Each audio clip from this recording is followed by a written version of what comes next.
The concept of netiquette, the way people should behave on the internet, has been around for as long, pretty much, as there's been an internet. It really took off, though, in 1995 when an actual official RFC, a request for comment, was posted, where it specifically outlined the theoretical guidelines for netiquette, which were pulled together from dozens of existing sources of how people should behave in email, in online chat rooms, and the like.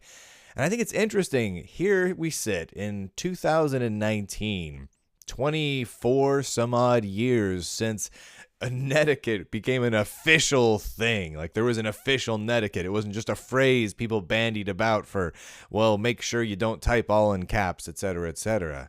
And so I thought, let's take a moment to look back at 1995's Netiquette document. This was the official one. I mean, as far as there was an official one, this is it. And to compare it against how people act nowadays and how people expect to act nowadays, in some cases, we've just simply failed at, at having actual proper netiquette here in 2019. In other cases, we've completely forgotten the root of why some of this was actually important, and we just behave in the opposite. And in other cases, we actually do pretty good. It's just a fascinating thing to look at. So if you want to check this out, I've got the URL up there on the screen. This is RFC 1855, published in October of 1995 by Mr. Hambridge, who was working over at Intel Corporation. Now, this actually, I'm just going to dive into reading the abstract and we'll go from there. This document provides a minimum set of guidelines for network etiquette, netiquette, which organizations may take and adapt for their own use. As such, it is deliberately written in a bulleted format to make adaptation easier and to make any particular item easy or easier to find. It also functions as a minimum set of guidelines for individuals, both users and administrators. This memo is the product of the Responsible Use of the Network Run working group of the IETF. Now, what is the IETF, you may wonder? That is the Internet Engineering Task Force, and they have been around a long, long time. It was originally something that was supported by the United States government, and quickly sometime in the 90s, I want to say it was around 93 to 95, something like that. I'm sure the Wikipedia page, if I'd bothered to actually read it before filming the video, would tell me that, but it was somewhere around there, if memory serves, where they became kind of an independent sort of entity, and they continue to this day and are kind of the granddaddies of pulling information and standardizing things across the internet. They've been around a long time, and kudos to them for that.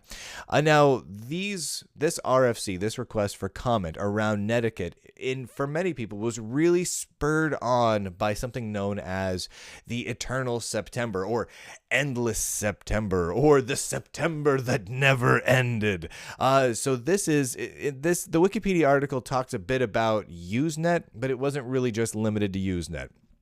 And I'm going to give you guys a real brief rundown on what this was. So the Eternal September was this moment in September of 93 when AOL users got on the real internet. Specifically, they got onto Usenet. They got into news groups where they could, find a Usenet news group that, met their interests, whether it was computers or pet grooming or what have you, and they could just jump in there. It probably wasn't pet grooming.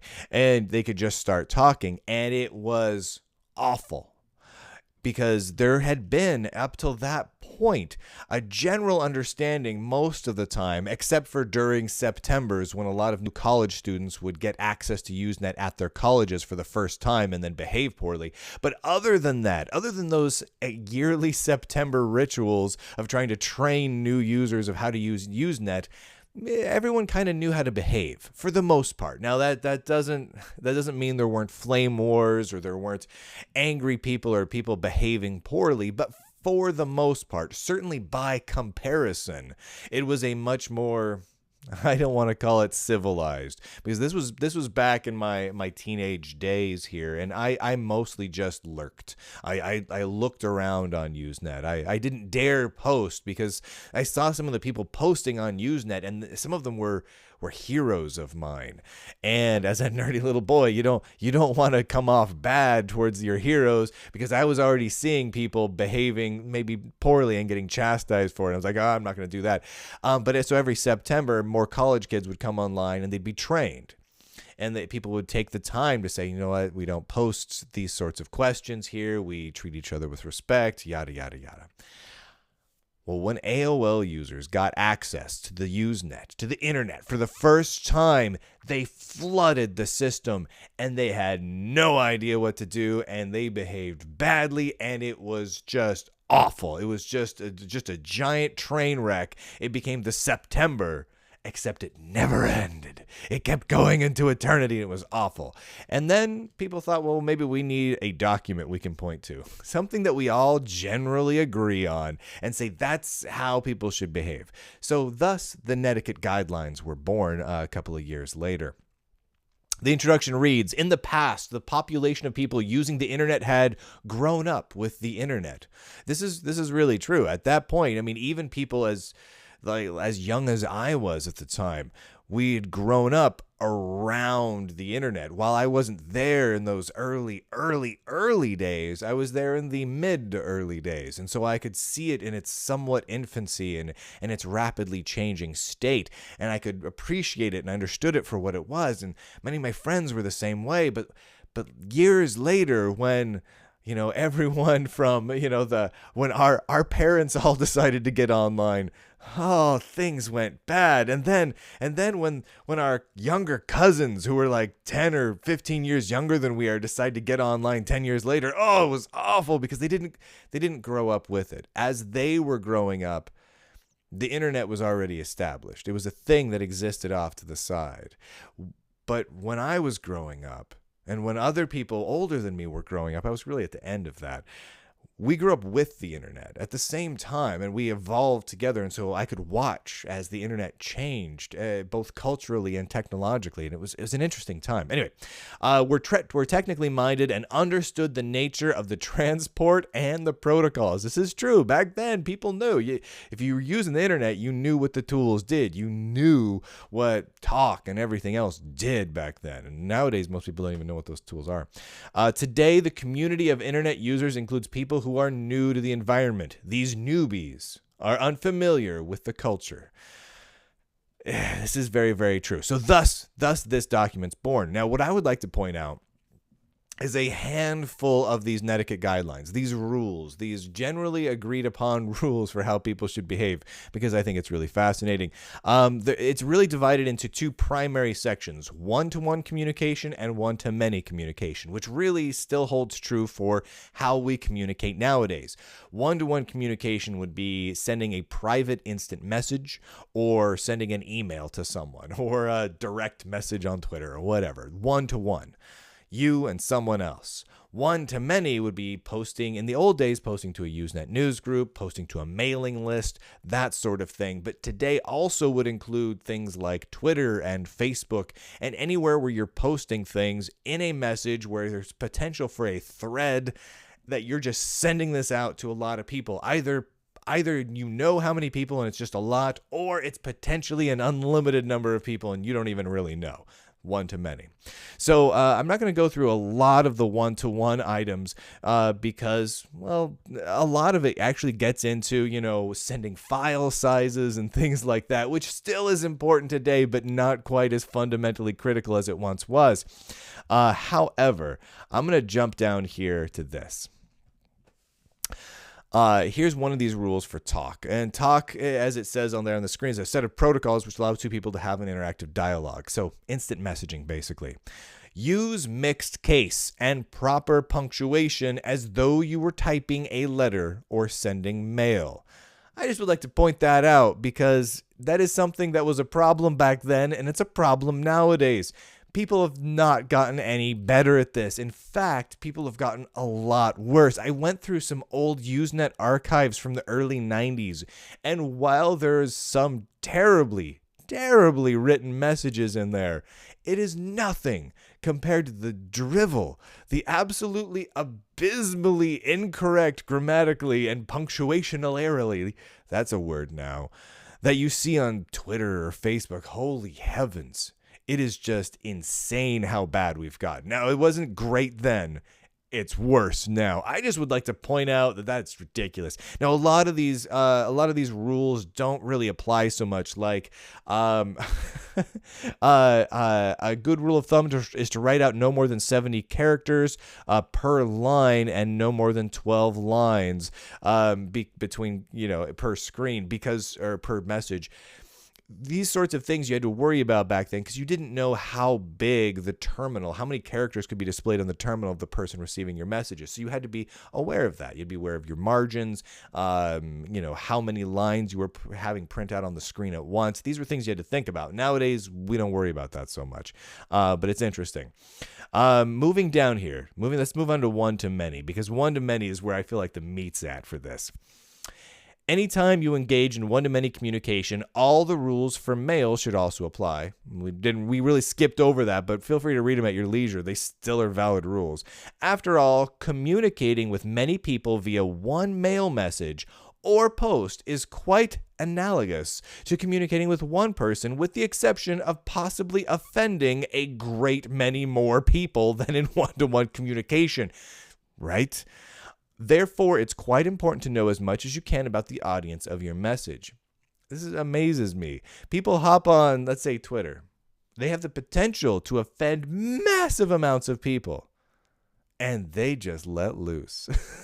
Holy moly, some people just go nuts. And it's almost like it's not registering in people's heads that they're about to offend potentially thousands, if not hundreds of thousands of people, or they're excited about it. I don't know really which. Excuse me. General guidelines for mailing lists and net news, and these really apply to web forums and all sorts of things. Read both mailing lists and news groups for 1 to 2 months. 2 months before posting anything. This helps you to get an understanding of the culture of the group. Yes. Now, there's exceptions to every rule, but absolutely, if there is a community somewhere, you don't just crash it. Read it. Absorb it. Make sure it makes sense for you to be even there, or posting a question or posting a concept or an idea or a greeting. Make sure this you being there makes sense, because you may not want to be there after you watch it for a while. Don't blame the system administrator, and this is an important one, for the behavior of the system users.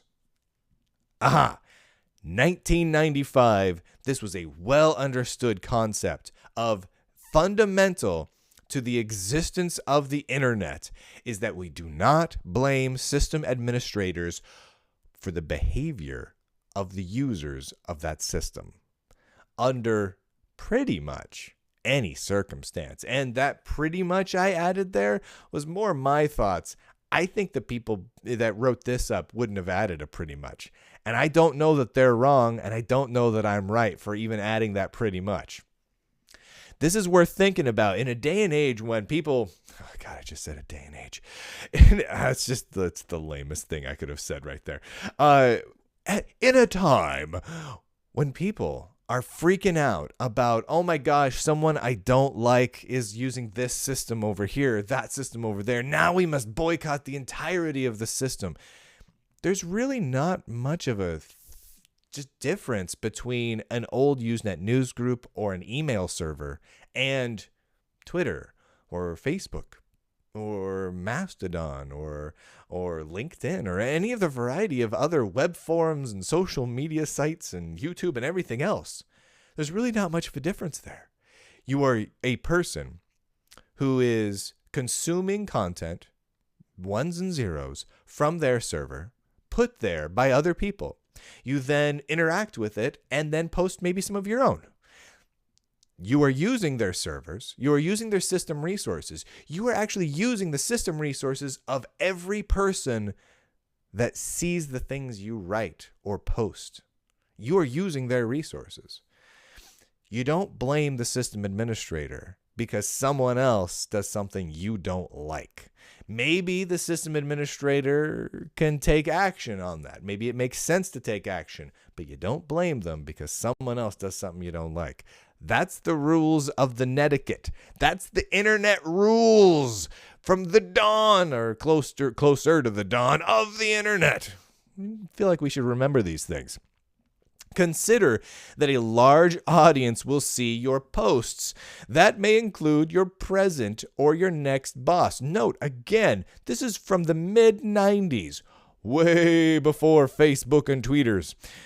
Holy moly. Take care in what you write. Remember, too, that mailing lists and news groups are frequently archived and that your words may be stored for a very long time in a place to which many people have access.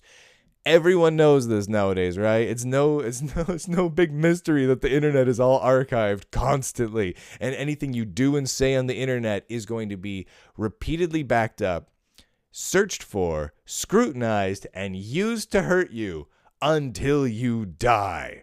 That's kind of what the internet's for now.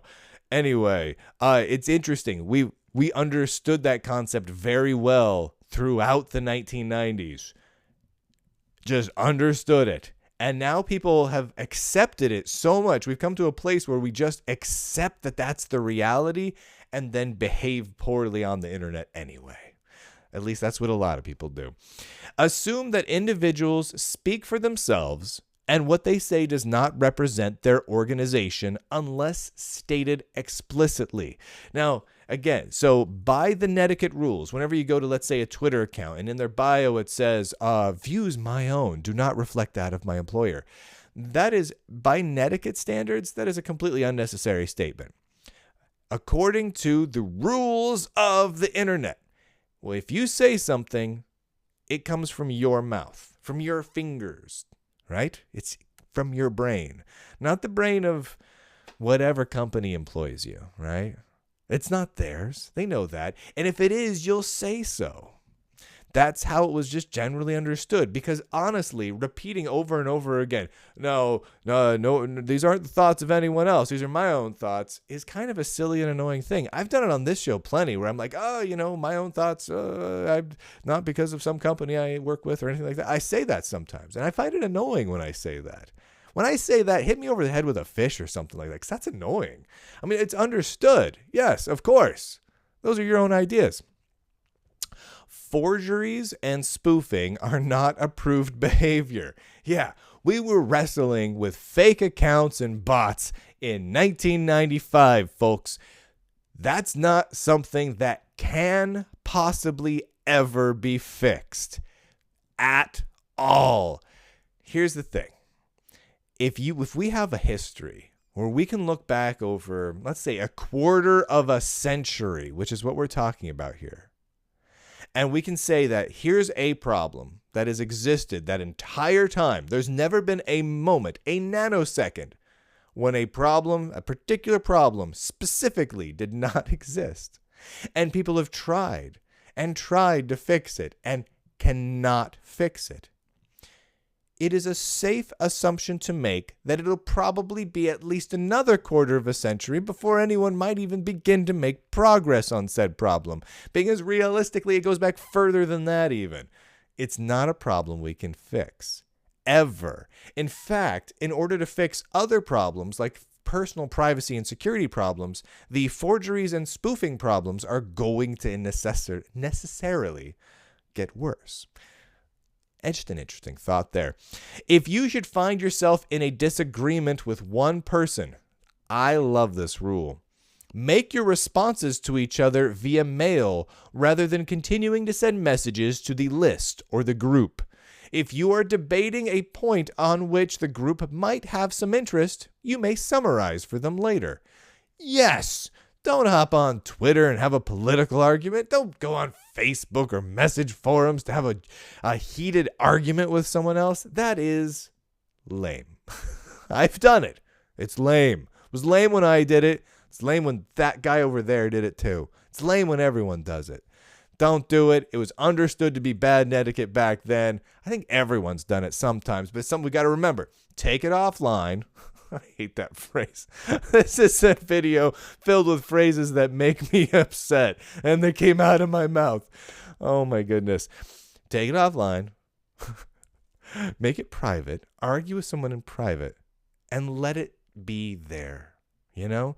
Most of the time when you're having an argument with someone, you're not doing it to enlighten the other person. You're doing it to win.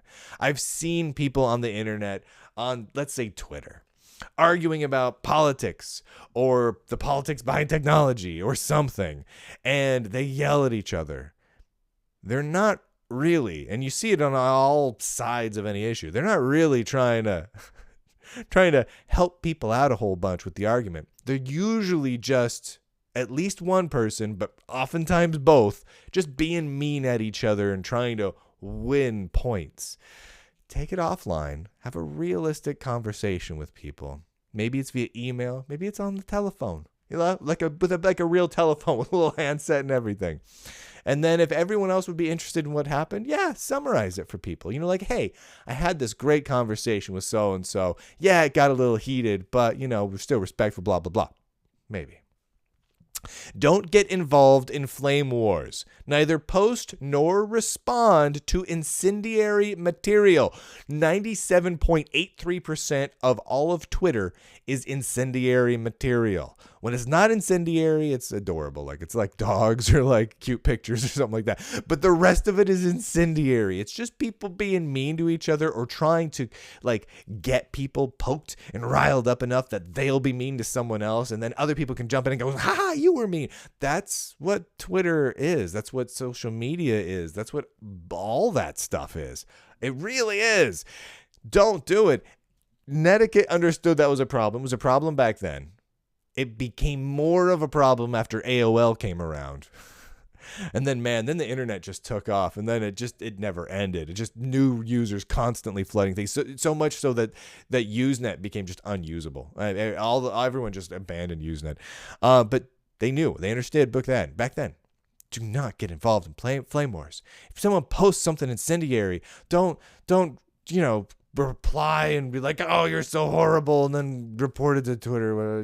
Just avoid it. Just block them, I guess, if you want to, or mute them or whatever, but just make it stop. Don't. Avoid sending messages or posting articles which are no more than gratuitous replies to replies. I would like to take a moment to point out that this is exactly likes and pluses and hearts and such. That's what those are. This is you having a gratuitous, adding nothing to the conversation reply that is just simply saying, I saw that. That's what I liked. That would have been viewed as bad netiquette. At its core, in all one-to-many communications, according to the Netiquette rules of 1995, the concept of a +1, a like, a heart, or whatever, is bad netiquette at its concept. We've strayed, my friends. We have strayed from the path, and we need to get back on it. Oh, my goodness. There are news groups and mailing lists which discuss topics. Excuse me. I'm still fighting a cold. It's no fun. No, which discuss wide variety of interests. These represent a diversity of lifestyles, religions, and cultures. Posting articles or sending messages to a group whose point of view is offensive to you simply to tell them they are offensive is not acceptable. Sexually and racially harassing messages may also have legal implications. There is software available to filter items you might find objectionable. All right, I'm going to break this down a little bit here. So yes, there is software available to filter things. That's good. We still have that. And yes, it is entirely possible to post messages either to many people or to specific people that could have legal consequences for you. I'm not going to get into that. What I want to talk about, and those are very valid and interesting topics, but what I want to talk about is posting articles or sending messages to a group whose point of view is offensive to you simply to tell them they are offensive is not acceptable. That is almost exactly hopping on, say, Twitter, messaging and saying, hey, so-and-so, I can't believe you're such a horrible person. I hate you. I find you offensive. That is what that is. And that is, again, probably like 97% of Twitter. It's not that much, but it feels like that much sometimes. And it's a lot of it. And it is against at its very core, the 1995 Netiquette, man. Come on, man. I feel like that's almost the most important one of all these. If you go looking for trouble, trouble gonna find you, son. That's how that works. If you go hop on social media, and social media is basically just a giant directory book of email addresses, and every email that everyone sends to each other is public, and then they can reply to it, right? In a weird way. And if you go say, let's say you don't like a politician or a celebrity or an author or something, and you go find them and you're like, I hate you, or they post something and you saw something they posted. Now, bear in mind, again, you can't stand that person. They posted something and you paid attention to it. You went looking for trouble, and then you replied to them and be like, oh, you're so bad. Why don't you go free the slaves or something? I don't know. You know what I mean? Like it's just getting mad at someone else for existing when they didn't interact with you, and you went looking for trouble somewhere else. And I'm saying you, but I mean, let's be honest. If you're watching this video, you're probably like one of the most excellent people on the planet. So you probably don't do this as much as other people do. So you are actually probably pretty friggin' awesome. But the guy sitting over there, the guy to your left, yeah, that guy's the problem. But yeah, if you do that, you are deliberately violating netiquette. And yet it's become understood nowadays. Celebrities do it. Politicians do it constantly. TV news reporters and journalists do it all the time. It's ridiculous. It's the most ridiculous thing in the world. I'm sitting over here. I'm watching this happen. People will go looking for people they just dislike just so they can comment on how much they dislike them. It's like the worst netiquette in the world. It's awful. It's just awful. The only way to make it worse is if they would screw up their punctuation all bad, and they only type everything in uppercase, and between sentences after the period they only put one space in instead of two. It's two. That's how it works. Only making it one space is technically incorrect, but I digress. Got a couple more here. At least I have one more. If you are caught in an argument, keep the discussion focused on issues rather than the personalities involved. And then this is an obvious one. This is just an obvious one for having a good discussion with someone. And yet you almost never see this happen. I've been involved in many over the years, message boards, mailing list, Usenet news group discussions that devolved into a bit more of an argument, sometimes heated. And even at the worst of those that I've been tangentially involved with, don't hold a candle to the average arguments that happen where people just get mean to each other and directly insult each other as people constantly. I mean, the worst really gets into the political stuff. Like, as soon as you start touching the political stuff, people start attacking you for like who you are, no matter what your political views are. Like, doesn't matter who you voted for to be ombudsman of the granary, right? You will be attacked because you voted for the wrong ombudsman of that granary, and therefore you're clearly a Nazi / communist / I don't know, lizard man. I don't know, but people come after you personally, quickly, and everyone knows that's wrong. Like, you know that's wrong deep down, right? Even without the netiquette document here, y'all know that's wrong to do. I know that's wrong to do. I've done it. I was mean to people before, and I don't feel good about that. I have to stop that. I have to apologize for that. That's not cool when I do that. That's not cool when anyone does that. Heavens to Betsy.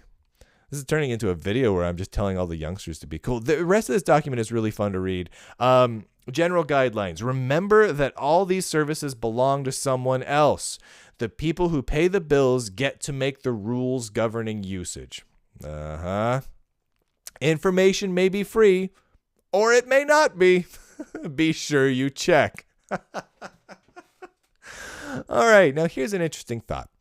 So I run a BBS. A BBS is an old text-based bulletin board system. People used to dial them up with not cell phones, with regular old school phone lines, right? And their old computers, and they'd log in and send messages and play text-based multiplayer games and upload and download files. It was great. It was basically what you used the internet for before and during the earlier days of the internet.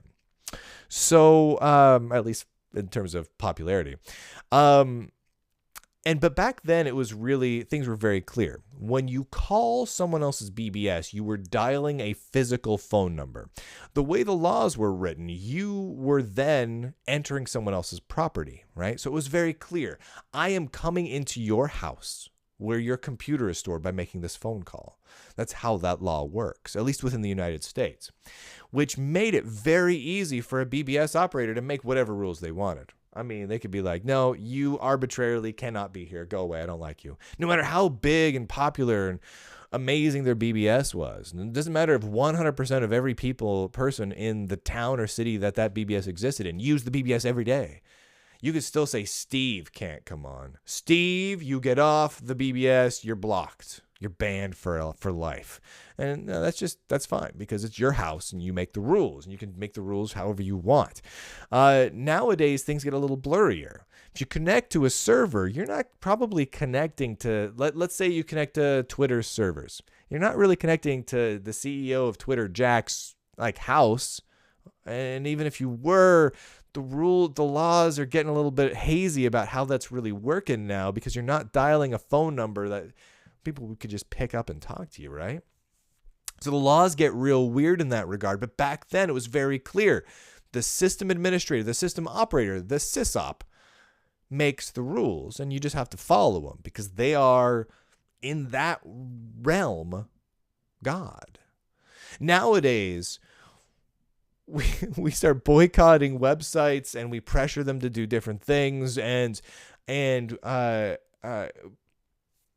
we don't let them just make the rules. And yet they do make the rules, oftentimes stepping on other people's toes, and then it makes other people mad, and then other people boycott them, and then they have to, it becomes an absolute mess. I don't have a solution to any of that other than my throat tickles. I gotta get over this cold, man. I have one more I would like to share. No, I have a couple more. These are some good ones. Sorry, I thought I was done, but I'm apparently not.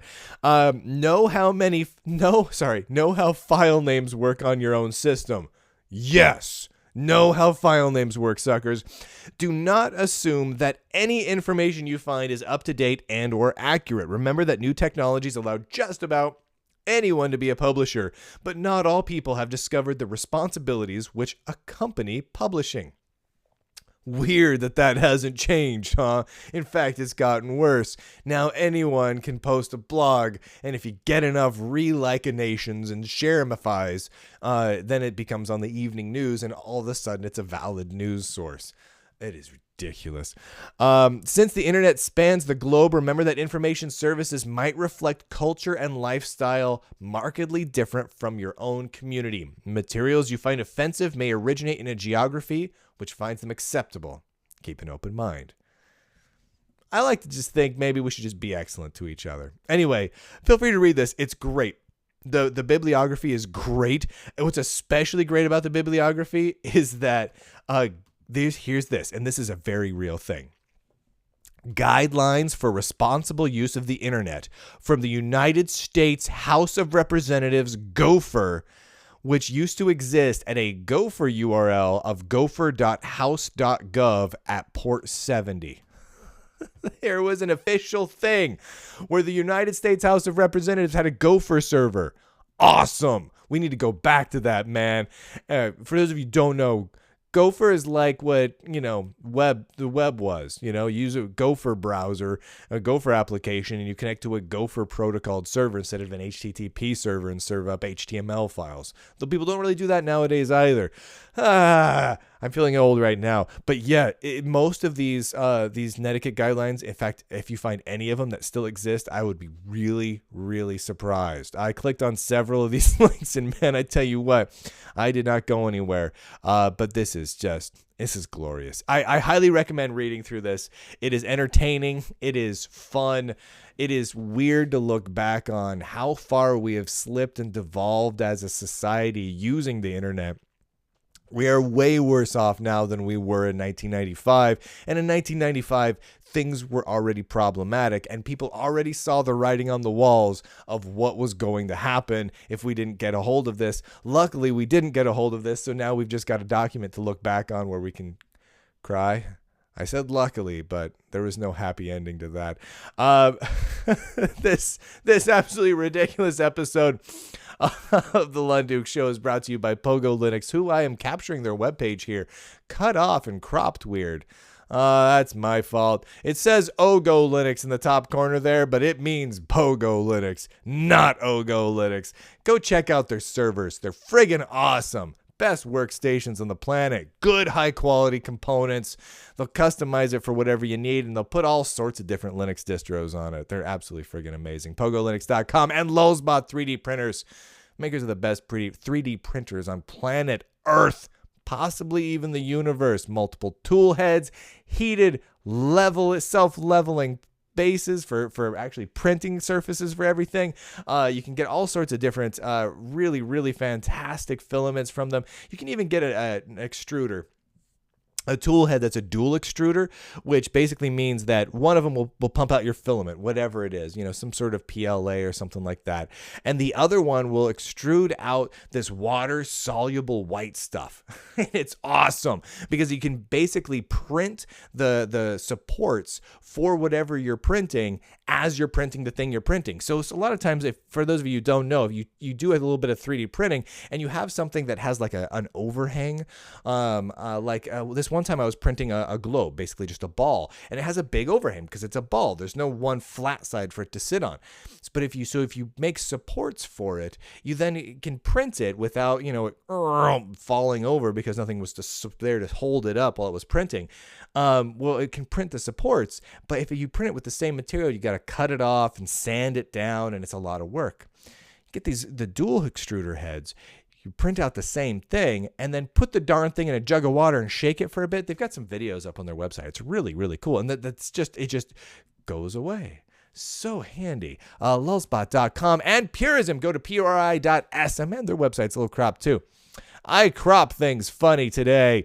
And you can buy laptops and an upcoming cell phone with hardware kill switches for things like the webcam and whatnot, because, you're paranoid like I am, and shipping with nothing but free software, baby. A GNU/Linux free software foundation approved distribution, my friends. Purism's website, puri.sm. All right, now that I've rambled for 37 some odd minutes, slightly incoherently about the glories of quarter-old thoughts on how to behave on the internet, I will wish you an adieu. An adieu? That's not really the way you'd say that. I'll see you guys later.